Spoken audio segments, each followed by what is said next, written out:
Right, this is section 7.5, our last new material for the course. This is on an algebraic approach to vectors. All right, so we haven't worked much with vectors, so you probably don't have a lot of experience with that. So this is kind of an introduction to how you can represent vectors algebraically, how you can add them, subtract them, use what we call scalar multiplication, find the magnitude, and then we'll have an application problem where you actually use it in an applied type problem. All right, so at the top, a vector is in standard position when it is placed on a coordinate system so that its tail is located at the origin. So there's the tail. If the tip of the vector corresponds to the point AB, so this is at the very end of the vector. So vector is magnitude, its length is going to represent its magnitude. It also has direction. All right, so it terminates at AB here. Then the coordinates of this point AB provide a unique representation for the vector. So we can represent the vector. It has a horizontal distance and a vertical distance, which is what makes up the coordinates there. To avoid confusion between the point AB, the coordinates of a point, and the vector, which this is the vector, the ray that extends from 0, 0 to the point AB, we have to have a little bit different notation. So we use this notation. The vector V would be represented in a capital letter V for the vector, and then the components of the vector A, B. So we don't use parentheses like we do with coordinates. We use these pointed marks to denote that these are the components of a vector that make this is what makes up the vector that goes from 0, 0 to the point AB. All right, and so that notation is referred to as component form. So this is component form.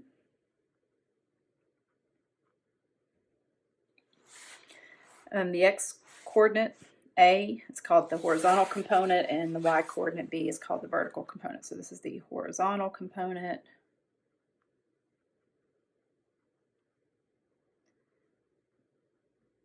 And B is the vertical component.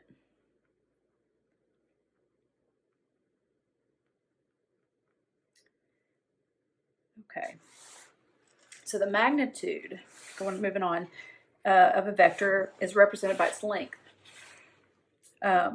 We can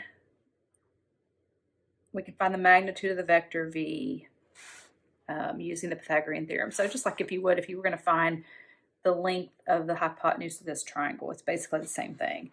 So the magnitude of this vector, or the distance formula, however you want to think about it, it's the length of the vector, and we've done that. So it's just kind of taking what we've done before and putting it into more of like a vector approach.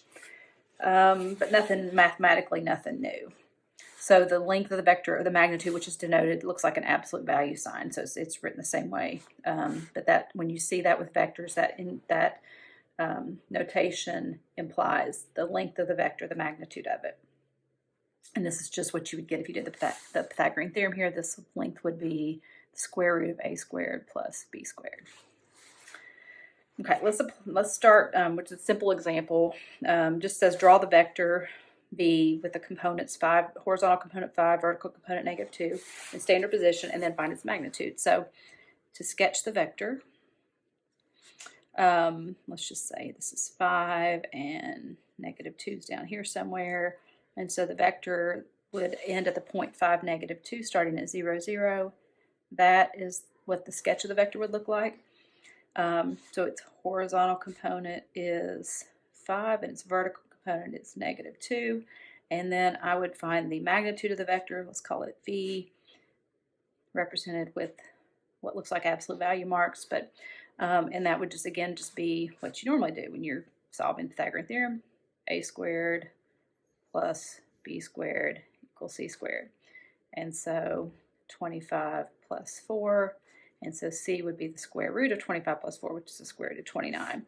And so the magnitude of that vector would be the square root of 29. So I did what they asked. I'd sketch the vector.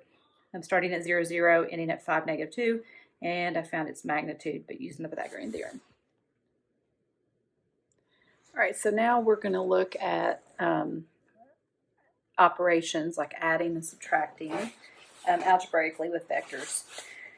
All right, so adding and subtracting vectors when they're in component form is really going to be very easy. It's going to be just like other operations that you've done forever. So, so this figure shows vector u and vector v, and the sum vector here is shown in blue. So the components, if we're going to add in u, this is 6, 2. And the component form for vector v is -3, +5. So if we're going to find the sum of vectors u plus v, the sum would be represented by adding the horizontal components of both vectors, which would be adding the -3 plus the 6. And then adding the vertical components of each vector, the 5 and the 2. And so the sum of vectors u and v would be -3 plus 6 is 3, and 5 plus 2 is 7. And so 3, 7 would be the sum, the component form of the sum of vectors u and v. All right, now in subtracting, this diagram demonstrates the subtraction, or shows visually the geometry of subtracting vectors. So here's vector u and v, the same two vectors we had in the previous example. Subtracting is the same as adding the opposite. So u minus v is really the same as u plus -v. Well, -v, the opposite vector, is the vector the same length but opposite direction of the v vector. So this the broken line here would represent the opposite of vector v. And then when we the subtraction vector would be at the sum, you're adding u and the -v vector, and this demonstrates the difference vector there. So so I would take the components u, which is 6, 2, and the opposite of the v vector, v was -3, 5, so this would be 3, -5. And we would add the horizontal components, which is 9, and the vertical components, which is -3, and we should find the components of the difference vector there to be 9, -3, and that does match up to what the diagram shows. So subtracting it's adding the opposite, but again, you're just adding or subtracting the horizontal components and the vertical components. Another operation that you need to know dealing with vectors algebraically is what we call scalar multiplication. So to multiply a vector in component form by a scalar, which is a scalar is just a real number, no surprise, you just multiply each component, the horizontal and vertical component, by that scalar, by that real number. So an example, in this example we have the vector v, which is 2, 3. So you can see that vector point 2, 3 is at the vector goes from 0, 0 to 2, 3. So that's the vector v. The vector represented by 3v, basically it's just 3 times the length of the original vector. And so you can see the vector from 0, 0 to here in blue is the vector that's been multiplied by 3. So again, it would just be 3 times the components of vector v, which is 2, 3, and you just literally multiply, just kind of like distributing there, but you're multiplying the horizontal component by 3 and the vertical component by 3. So 6, 9 would be the components of the product vector. Okay, let's example 2 here has us do a couple of just operation type problems. So given that vector u has the components 2, -4, and vector v, the components -7, 5, we want to find the sum of the two vectors, and then we want to multiply vector u by the scalar 3 and vector v by the scalar 4, and then we want to subtract those or add the opposite. So To do u plus v would be to add the components 2, -4, and the components of vector v, which is -7, 5. And that would, again, we add the horizontal components, which would result in -5.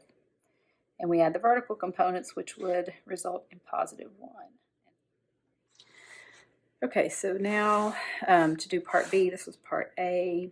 Part B, we are going to calculate 3 times vector u minus 4 times the components of vector v.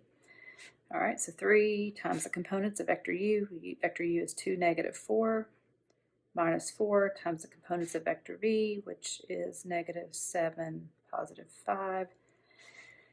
And so vector u multiplied by the scalar 3 is 6, -12. So I just multiply each of the components by 3. And then minus, and then vector v, each component, the horizontal and vertical components multiplied by -4 makes this a plus, let's do it this way, +28 and a -20. And then we just add the vectors like we did in part A. We add their horizontal components. 6 plus 28 is 34, and -12 plus -20 is -32. So the components of the vector created by this in part B is 34, and that's the horizontal component, and -32 is the vertical component. Okay, so now we're going to look at how another way, an alternative way to represent a vector outside of its components. You can always represent it that way. This method, we have to introduce what we call a unit vector. So a unit vector is pretty much what you would think it is. It's a vector that's whose length or magnitude is 1 unit. We're going to be specifically interested in the horizontal unit vector, which is the vector that goes from 0, 0 to 1, 0. So it's 1 unit long, but it aligns with the horizontal axis. And we're going to represent that by using I. And then we have the unit vector that's vertical. This is the vertical unit vector. And we use the letter J to represent the vertical unit vector. And so a way that you can represent so let's say a vector is maybe 5, let's say it's 5 units long, so it's like 1. So we could say that this vector is 5i. So it's basically there's the unit vector 1 and there's times 5. Okay, so in example 3 it says write the vector v, which has components 5, horizontal component 5 and vertical component 12 in terms of I and j. So basically, just to kind of see the geometry of it here, it's the vector that, let's say this is 5 and this is 12, so it's going to look something like that. All right, and so the horizontal component is 5, so basically it's 5. If the unit vector is 1, 0, it's 5i. So if I is the unit vector, 5i is the length of this horizontal component. And if I is j, is the vertical unit vector, then there's 12. This is 12 times that, so this would be 12j. And so we could represent the vector as 5i plus 12j. And so it's the same as representing, which is another way of representing a vector. We can do it in component form this way, 5, 12, or in the 5i plus 12j form. All right, and then moving on to kind of summarize here, algebraic vectors. If I is the unit vector from 0, 0 to 1, 0, and j is the unit vector from 0, 0 to 0, 1, which is what we just said, then any vector v can be written as a times I plus b times j, where a is the horizontal component and b is the vertical component of the vector. That's exactly what we just did up here. The magnitude, so you can see here just the diagram. Here's your vector v. This is the horizontal component a and the vertical component b. So this is ai. So I is the unit vector. So the side is a times I, and j is the vertical unit vector. So this length is b times j. And so we represent the the vector as AI plus BJ.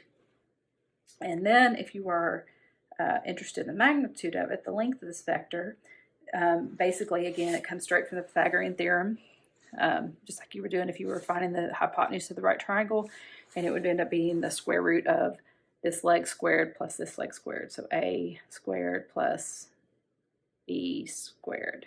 And that would give you the length of the vector V, which is the magnitude. Okay, so let's look at example 4. So vector V has its tail at the origin. I'm going to draw this out just to sketch it here so we can see what we're looking at. Origin, its tail is at the origin. The vector makes an angle of 55 degrees with the positive x-axis. So let's kind of envision a 55-degree angle here. So let's say this is my 55-degree angle with the x-axis. So this is the vector V. All right, its magnitude is 15. So we know the magnitude of V, the length of V. All right, we want to write the vector V in terms of I and j. So remember that I times the length of the side, AI, so I, the unit vector, times the length, and then this would be BJ. All right, and so knowing, let me take this, let me fix this a little bit. I'm just going to put a 15 here for the, since that's given. Okay, so one thing I know, what I really need, I need a value for A and B. So I've got to, if I want to write this in terms, I know it's going to be, the vector V is going to be AI plus BJ, but I can do better than that because we've got an angle, we've got a side here. I can actually come up with the values for A and B. So let's do a trig function. This is a right triangle, so I can go back to my basic right triangle trig. I know that the cosine of 55 degrees is adjacent over hypotenuse, so it's going to be, this length is A, so A over 15. And so I can solve for A by multiplying by 15, and so A is going to basically equal 15 times the cosine of 55 degrees. And I can put that in my calculator since that's not a common angle. I just have to put in my calculator and we'll see what I get. So 15 times the cosine of 55 degrees. Okay, it's about 8.6. Okay, now I can find B doing the same thing, except I would use a sine function because that's the opposite side. So let's say B, so the cosine of 55 degrees is equal to opposite over hypotenuse. So then multiplying both sides by 15 would give me B to be 15 times the cosine of 55. And again, I put that in my calculator.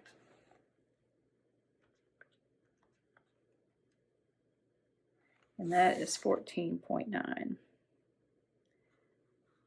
All right, and so if I want to write this now, I can write V a little more specific in terms of A being 8.6, I can say 8.6I plus 14.9J, and that would be another way to represent the, so the sides are 8.6 and 14.9. I could also write it in component form as 8.6 and 14.9 like that, or I can write it in the I and J form like that. All right, example 5, kind of doing the same thing we did earlier, the same operations here with these vectors, just that they're in, they're not in the, they're the I and J form. So let's do part A. So we're going to add the vectors U plus V, which means I'm basically just adding 4I minus 5J, vector U, and I'm adding that to vector V, which is negative 3I plus 7J. And so the sum of the vectors U and V, again, I'm just going to add the horizontal components, which 4I minus 3I is 1I, and negative 5J and positive, this would be a J here, negative 5J and positive 7J would be a positive 2J. So we would have I plus 2J as our sum vector. Okay, and then part B, we are going to do scalar 3 times vector U minus scalar 4 times vector v, just like we did before, just doing it with the vectors in this form. So 3 times 4i minus 5j minus 4 times negative 3i plus 7j.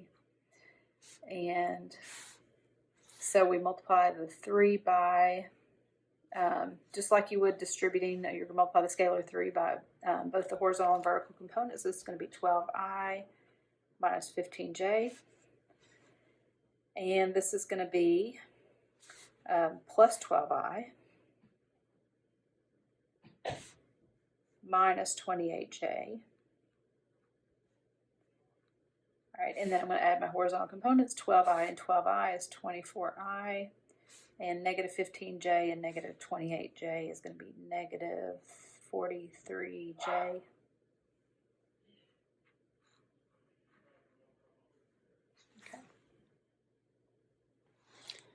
Okay, so we're going to end with an application of using vectors and some of these vector operations. So in this problem, it says Davy is 6 years old and weighs 61 pounds.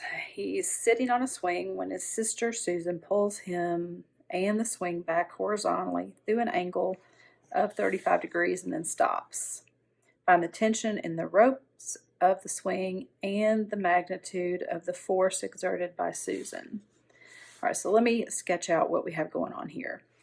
All right, so swing is hanging from, let's say, the swing set up here, and she pulls. If he were at rest, he would be, the ropes, swing ropes would be straight down. She pulls it back through an angle of 35 degrees. So he's here now. This is the swing rope. So some forces that we have acting on this now is we have the weight, the boy's weight, which is basically gravity pulling down. And so that vector would be represented. So this would kind of be like our 0, 0 on our graph. So this vector would be in the form we just talked about, negative 61j, because it's a vertical component. You have the force that, the horizontal force that the sister is pulling the swing back with, and I'm just going to call that h for horizontal component, but that's the times the unit vector I. So this is the horizontal, so hi negative 61j. All right, this is the rope. The tension in this rope basically is what the rope is pulling back with. So it would go this direction. So this would, we'll just call it T. So we have the gravity pulling, the boy's weight basically pulling down. We have the sister pulling horizontally as she pulls him back. I've got the diagram drawn. So we have the weight or gravity pulling the boy's weight, pulling down. That's represented by the vertical component, negative 61j. We have the sister pulling horizontally, him back, pulling the swing back. That force is acting in a horizontal direction, positive. So we don't know that, so I'm just going to call it H for the horizontal component, HI.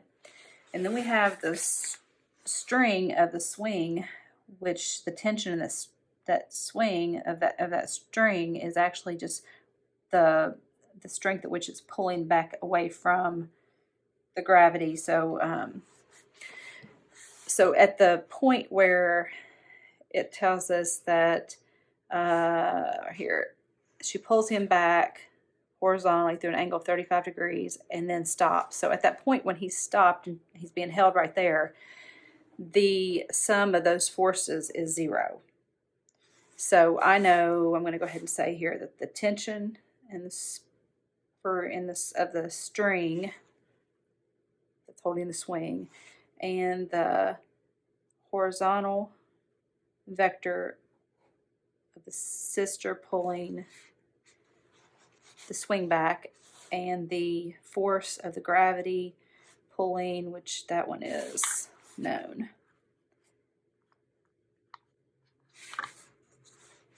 which is make it negative 61 j. All right, so all three of those forces is 0 because at this point he's stopped. All right. And so what they want us to find is the tension in the ropes, basically T, and the magnitude of the force exerted by Susan, and that would be the H. That's her pulling him with the force that she's pulling him back. So we basically want to find H and T. Okay, so back to my diagram over here. I'm going to go ahead and I'm going to draw this, and I know that that's 90, that's 35. That means this angle here is 55 degrees. And so I also know that this is going to be the sum of, I'll call this AI, BJ. This would be a negative AI.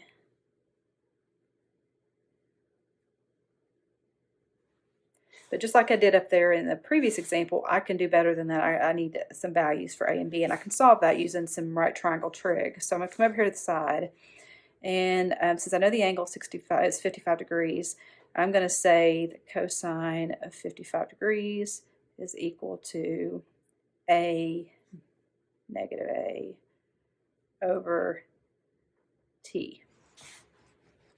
All right, and so if I multiply both sides by T, I'm going to have T times a cosine of 55 degrees, which I could find. Oops, like a 5 there. All right, and so A is going to be the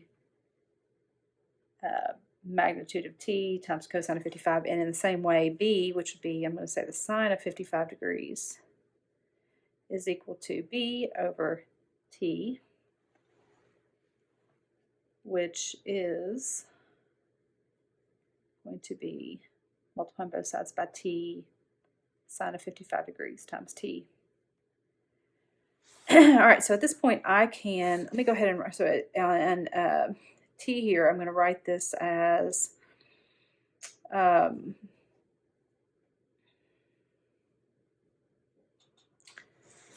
T is going to be negative A, which is the substitution from this. This is my A, and this is my B.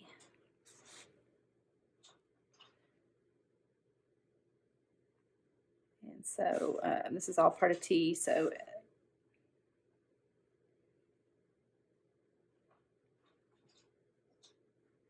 all right, so all of this is my T vector. So it's negative AI plus BJ, where A and B are given here.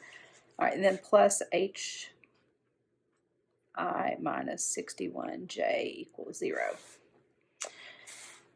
I left off my component, my I and J on those. Okay.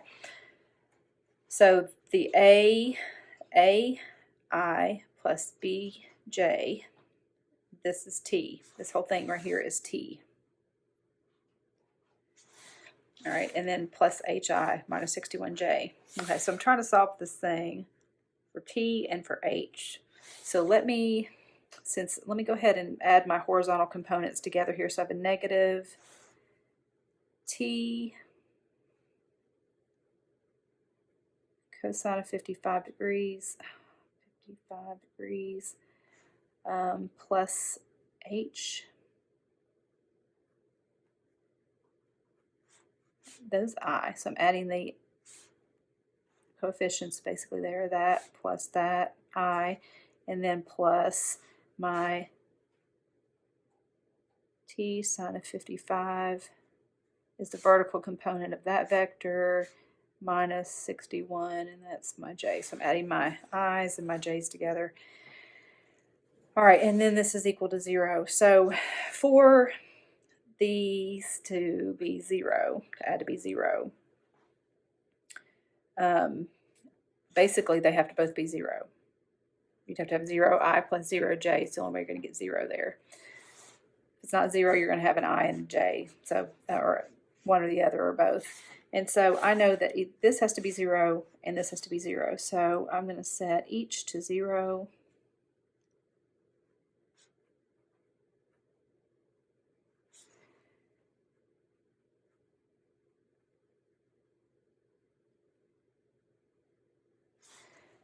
Okay, and so I can solve and I can find the value of t here because I know the sine of 55, well, my calculator knows it, and I can solve that.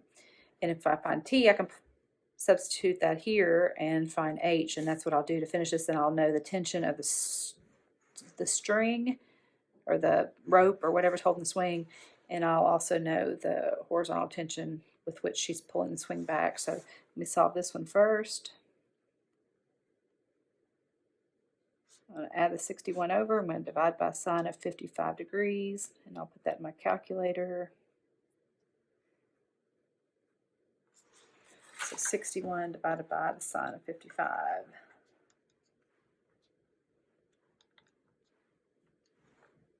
Is 74.5 or so.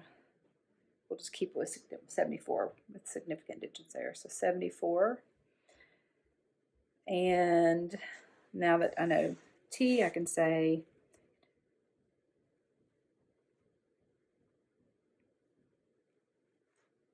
I can now solve for the magnitude of h, the tension that she is pulling back the swing. So I'm going to add this over. So I'm going to have h is going to equal 74 times the cosine of 55 degrees, which is, back to my calculator,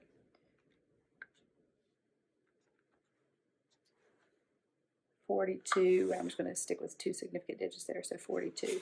So the tension of the swings rope is T, and the tension or the force at which she's pulling, the horizontal force that she's pulling the swing back is 42.